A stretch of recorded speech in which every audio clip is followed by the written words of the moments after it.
Gözümü açtım ki nur saçır üzün. Benim için dünyadır birce gülüşün. Sanki bir mucize göylerden payım. Senle ışıklandı günüm ve ayım. Hoş geldin dünyama benim gül kızım. Alnıma yazılan en güzel yazım. Sen benim canımsan, damarda kanım. Ak günün mübarek şirin imanım. Ellerin küçüktü, yüreğin deniz.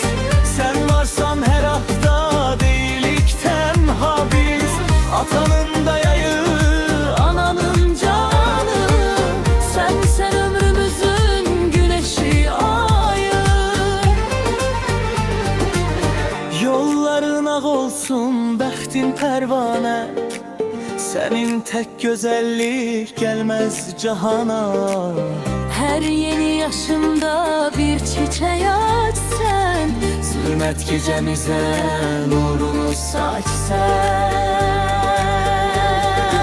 Ellerin küçüktür, yüreğin deniz.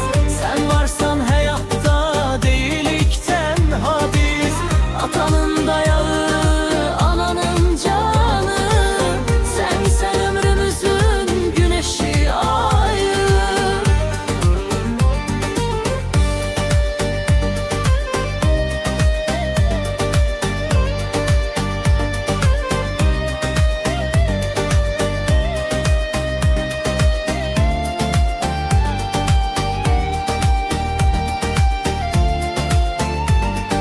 Hoş geldin dünyama benim gül kızım.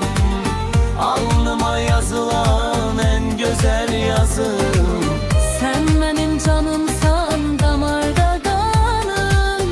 Ak günün mübarek şirin imanım.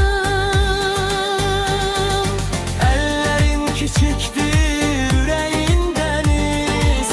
Sen varsan hayatta değilikten habiz. Atanın dayağı, ananın canı. Sen ömrümüzün güneşi, ayı. Gözümü açtım ki nur saçır üzün. Benim için dünyadır birce gülüşün. Sanki bir mucize göylerden payım. Senle ışıklandı günüm